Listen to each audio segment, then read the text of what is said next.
Hey guys, so today I am doing story time because it's about my favorite thing to do, meeting men online. Yes, I just changed. Interesting situations, interesting stories. I have 7 guys to tell you about. I have nicknames for all these guys. The first guy I just called the blow-off guy because I don't remember his name or anything about him. He worked at a restaurant, drove 2.5 hours to see him. Get there and he's like, "Oh, you're too young. I don't want to meet you." And so I'm like, just drove 2.5 hours. I'm too young. I'm 18. You're not even 20 yet. And I am too young for you. The second guy, he was a treat. We called him Train Cake Guy because on his Tinder profile, it was like, "I'm gainfully employed. I like trains and cake."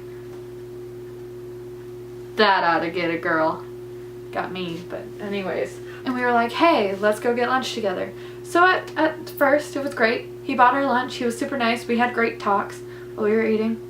So then we leave, and me and my friend, we go to the craft store. We're standing there. I get a text message. It's from the Train Cake Guy.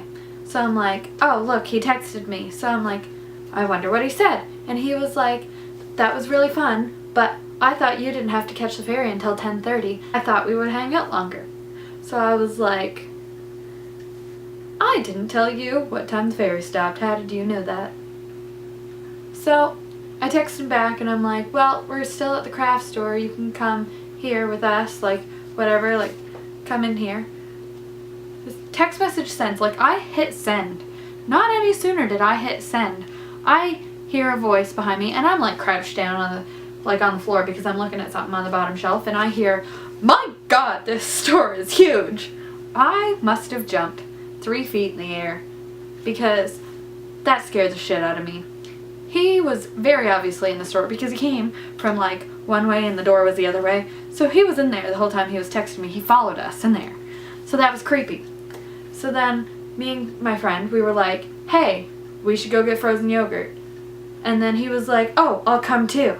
So then he follows us to the frozen yogurt place and we're like, "Oh boy." So he follows us there, and on our way there we see 2 of our friends walking across the road at the red light, and I was like, "Oh my God, they are going to the mall." So I called one of them, and they're 2 years younger than me, both guys. So I called one of them and I was like, "Hey, we're going to get frozen yogurt, and there's this really creepy guy I met on Tinder following us. You should come save us." And he was like, "What?" I was like, "We're coming to the mall. Pretend you didn't plan on seeing us.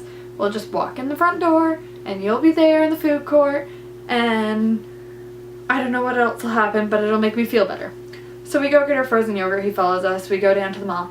We meet our friends, and that's fine. And then we're at the mall for a while, and then me and my friend were like, "Hey, we need to go get groceries," thinking that he'll like leave us alone. So the 2 guys that are with us, one of them, they were with one of their parents. So then his parents arrived and they were like, "Oh, we gotta go." And then me and my friend, we were like, "Okay, let's go get groceries." So this guy, he follows us to the grocery store. But the 2 guys from before, they were like, okay, like they got their parents to follow us. And so they followed us to the grocery store too. And then when we got there, they pulled in behind us and I was like, "Oh, thank God." They were like messaging me. I was like, "Thank God."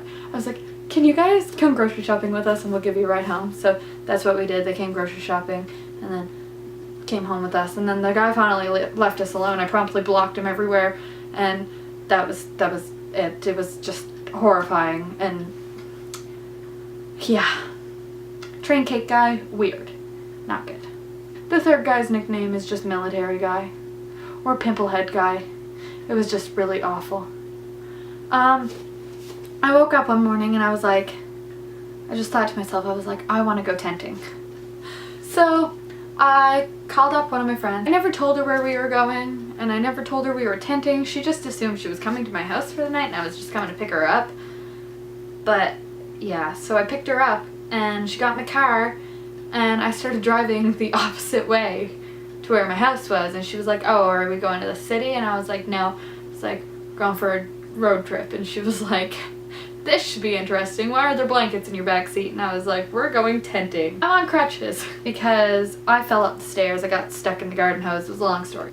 We go see this guy. We drive like the same place as the first guy. It's like 2.5 hours away we drive. So once we get there, we're like, okay, this guy's cool. We went to eat and he spent the whole time on the damn phone. Like the whole time. He's like, excuse me, I've got to go talk on the phone. Excuse me, I've got to go make a call. Oh my god, the people I live with are in a fight. So we go grocery shopping with another friend. I go grocery shopping a lot. We go grocery shopping with another friend. I leave him with my car, stupidly enough. I'm like, oh hey, here, I'll leave you the keys. Dumb. Stupid. Don't leave strangers with the keys to your car filled with all of your belongings. Don't do it. I'm dumb. Never thought. So he was like, I've got to stay outside because I've got to make a phone call. So we go inside to go grocery shopping with my other friend, and she was like, did you see the pimples on him? Like they were like cysts. And I was like, okay, that's really gross. I didn't see it. Anyways, so we take him back and he was like, text me later, and I texted him later. He blocked my number before we even got back. Like, we hadn't even left yet, and I realized he left his sunglasses in my car, and I went to text him, and he blocked my number. Never to be heard from again. Then there was the picnic guy. He was pleasant. I still talk to him. I really like him. You know who you are. We went on a picnic, and my friend has the same name as your daughter. I don't know if you're watching this, but you're cool. And we still talk, and we talked like 2 days ago. I like him. He's cool. The next guy was the accidental boyfriend guy. That was fun.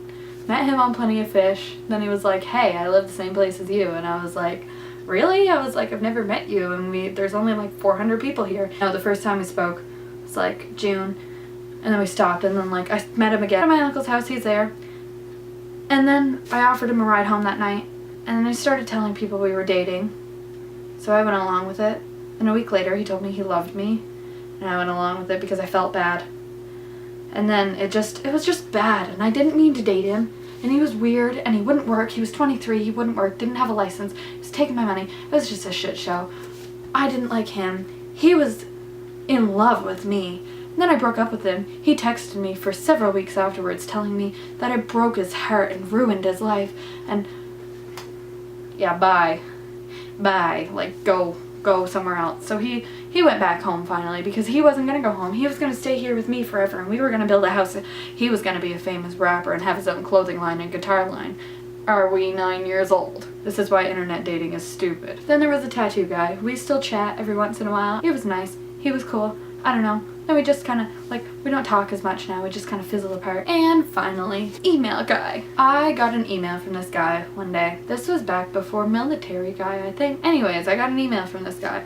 And he was like, hey, I saw you on Plenty of Fish and I couldn't message you, but you had your email in your bio, so I thought I should email you. So I was like, okay, what's up? And he was like, oh, I just saw that you like travel, and I like travel. We should chat. And I was like, okay. So we chat, whatever. And then we just keep chatting. And then I ended up with the accidental boyfriend guy. We stopped talking. Accidental boyfriend guy made me delete all the men's numbers that I had on my phone. He emailed me one day and he was like, hey, I got a new phone. Don't have your number anymore. Gave him my number again. Texted me. And then we just kept talking. This has been a couple months now. We met a few days ago. He was so nice. Like, really great guy. Don't know what's gonna happen next with him. But he is super sweet, and I am enjoying his company currently. He is twice my age. I'm 18. He was my age when I was born. Who cares? Not me. My grandmother does. Anyways, so that's it. That is my 7 internet stories. I have no life. I'm gonna keep meeting men on the internet unless something goes well with this guy. And don't meet men on the internet unless you're 18. Even if you are 18, it's a bad idea. Bye!